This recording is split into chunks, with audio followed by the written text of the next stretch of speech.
شیعہ حضرات کی طرف سے ایک اہل سنت والجماعت پر ایک سوال کیا جاتا ہے کہ ترمذی شریف کی روایت میں آتا ہے، جابر بن عبداللہ رضی اللہ تعالیٰ عنہ راوی ہے، آپ صلی اللہ علیہ وسلم نے یہ فرمایا، یا ایھا الناس انی ترکت فیکم، میں تم میں سے دو چیزیں چھوڑ کر جا رہا ہوں، فمن اخذتم بہ لن تضلوا، تم میں سے جس نے ان دو چیزوں کو پکڑ لیا تو وہ کبھی گمراہ نہیں ہوں گے، کتاب اللہ و عترتی اہل بیتی، وہ دو چیزیں جو ہے اللہ کی کتاب ہے اور میری عطرت ہے۔ اور سنی حضرات یہ اس بات پر مصر ہیں کہ وہ کتاب اللہ کے بعد احادیث کو اور دین کو عطرت رسول سے نہیں لیتے، حالانکہ نبی پاک صلی اللہ علیہ وسلم نے یہ تو بند کر دیا، یہ تمہاری کتابوں میں ہے، یعنی اہل سنت کی کتابوں میں ہے۔ تو اس کے بارے میں عرض خدمت یہ ہے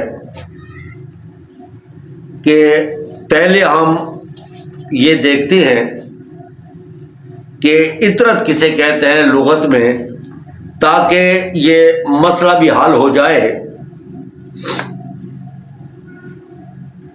منجد میں جو لغت کی کتاب ہے، ایک عیسائی کی لکھی ہوئی ہے، وہ کہتے ہیں کہ العطرۃ ولد الرجل وذریتہ او عشیرتہ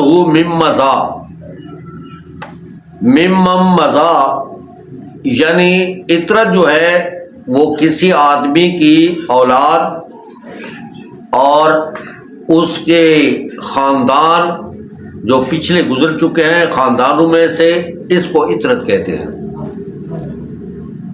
تو عطرت کا اپنا معنی یہ لیا جائے کہ نبی پاک صلی اللہ علیہ وسلم کی خاندان جو تھے، یہ روایت حضرت جابر رضی اللہ تعالیٰ کی واقعی آتی ہے، اور یہ حجۃ الوداع کے موقع پر نبی پاک صلی اللہ علیہ وسلم نے یہ اعلان فرمایا تھا۔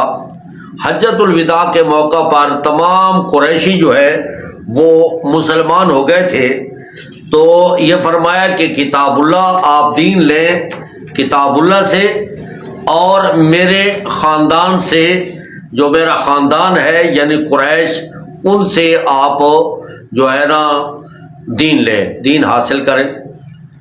یہاں تو آپ کا خاندان جو ہے، وہاں یہ فرمایا کہ میرے خاندان سے لیا جائے۔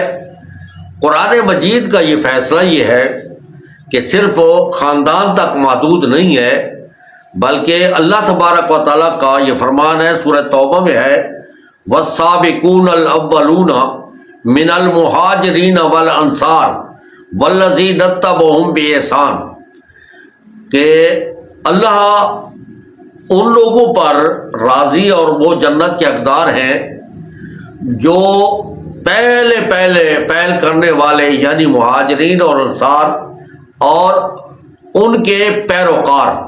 تو قرآن نے یہ کہا کہ مہاجرین و انصار کی پیروی کی جائے۔ دوسری جگہ پہ فرمایا فَإِنْ آمَنُوا بِمِثْلِ مَا آمَنْتُ بِهِ، اگر تم ایمان لاؤ اس طرح کے جس طرح کے تم نے ایمان لایا ہے صحابہ کرام ہے مہاجرین انصار، فقط اہتدوا، ہدایت پا جائیں گے۔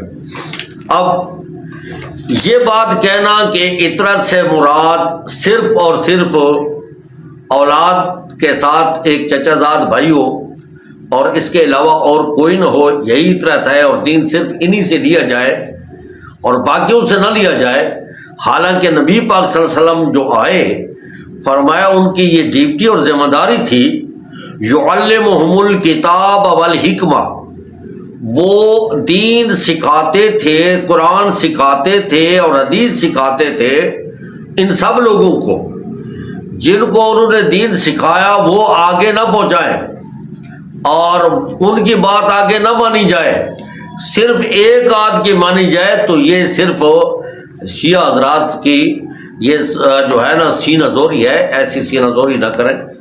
سینہ زوری کرنے سے کچھ نہیں ہوتا. اور سارا خاندان جس میں حضرت علی بھی شامل ہے, حضرت فاطمہ رضی اللہ تعالیٰ عنہ بھی شامل ہے, ہم اہل بیت کے محبت کو جزو ایمان سمجھتے ہیں. یہ قطعاً یہ نہیں ہے. اطرت پر ہم عمل کرتے ہیں. اور یہ حضرت علی رضی اللہ تعالیٰ عنہ یہ والد میں نہیں آتے, اولاد میں نہیں آتے حضرت علی رضی اللہ. البتہ حضرت فاطمہ, حضرت حسن, حضرت حسین رضی اللہ تعالیٰ عنہما, فاطمہ رضی اللہ تعالیٰ عنہا اور حسن حسین یہ سید شباب اہل جنہ, یہ نیک لوگ ہیں, یہ پیغمبر اسلام کے نواسے ہیں. اگرچہ یہ آ جاتے ہیں لیکن یہ اہل بیت میں صرف یہ شامل نہیں ہے. اہل بیت قرآن کہتا ہے یا نساء النبی لستن کاحد من النساء, اے نبی کی بیویوں ایک ہی آیت ہے. اس کے آخر میں یہ ہے لیذھب عنکم الرجس اہل البیت کہ ویطہرکم تطہیرا, کہ تم سے ہم جو ہے نا ناپاک کرنا. یہ اہل بیت کا خطاب جو ہے اس میں آپ کے ازواج مطہرات بھی شامل ہے, آپ کے اولاد بھی شامل ہے, اور اہل بیت کا سارا گھرانہ شامل ہے.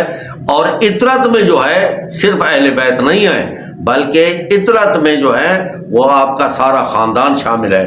اور قرآن مجید میں تو صحابہ کرام مہاجرین یہ آپ کا خاندان تھا, اور جو انصار ہیں یہ آپ کے مددگار تھے. ان دونوں کی اتباع کا یہ حکم دیا گیا ہے. اور نبی پاک صلی اللہ علیہ وسلم نے یہ فرمایا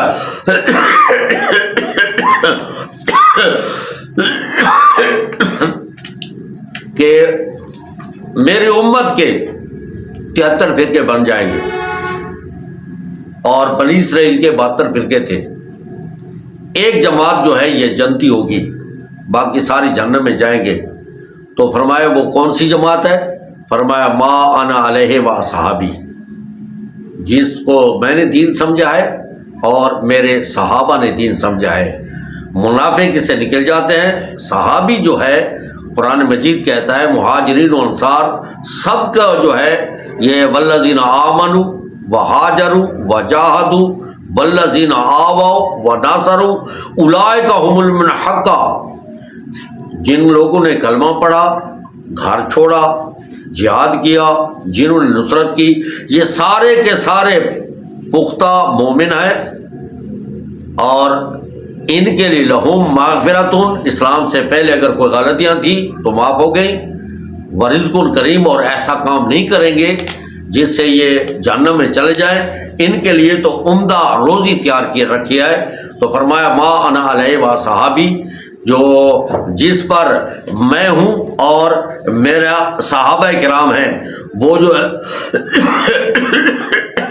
تو اتباع جو ہے فطرت پر, ہم اطرت پر بھی کرتے ہیں. اطرت میں خاندان نبوت شامل ہے. اور اس کے علاوہ جو ہے فرمایا کہ سنتی, سنت کے لفظ بھی آتے ہیں. یہ اس موطا امام مالک کی روایت میں ہے کہ جو ہے نا انی ترکتو امرین لن تضلوا ما تمسکتم بہما کتاب اللہ و سنت رسول ہی. وہ کتاب ہے اور سنت رسول ہے. اب اطرت جو ہے یہ خاندان اگر منع کیا جائے تو حضرت علی شامل ہوتے ہیں. اطرت سے مراد اولاد کی جائے تو حضرت علی نبی پاک صلی اللہ علیہ وسلم کی اولاد نہیں ہے. ہم صحیح معنی لیتے ہیں اور ہم ان بھائیوں سے یہ درخواست کرتے ہیں کہ حضرت علی رضی اللہ تعالیٰ آپ اطرت میں مانتے ہیں اور ہم بھی جزو ایمان مانتے ہیں. اور فقہ حنفی جو ہے وہ تو حضرت علی اور حضرت عبداللہ بن مسعود کے تمام فتاووں پر مشتمل ہے. تو جو آپ اذان دیتے ہیں, یہ 5 ٹائم یا 3 ٹائم اذان دیتے ہیں آپ, یہ اذان حضرت علی رضی اللہ تعالیٰ عنہ سے یا آپ کے 12 اماموں میں سے کس امام نے دلوائی ہے؟ کسی نے نہیں دلوائی، اطرت پر عمل کیوں نہیں کرتے؟ انہوں نے جو اذانیں اپنی زندگی میں دلوائی ہیں انہی اذان پر عمل کیا جائے، اس کے علاوہ اور زائد اذان کیوں دیتے ہیں؟ اطرت پر عمل نہیں کرتے۔ تو فرمایا جو میری اطرت کو پکڑے گا تو گمراہ نہیں ہوگا۔ اب اطرت کو ہم نے پکڑا ہوا ہے، حضرت علی رضی اللہ تعالیٰ کسی قول کے ہم مخالف نہیں ہیں، حضرت علی رضی اللہ تعالیٰ کے موافق ہیں، اور دوسرے صحابہ کرام کے بھی، اور قرآن مجید سب مہاجرین و انصار کے بھی ہم ان کے جو ہے نا عمل کرتے ہیں اور اس پر چلتے ہیں۔ اطرت رسول کا اگر معنی آ گیا تو اطرت رسول پر آپ عامل نہیں ہیں، ہم ہیں۔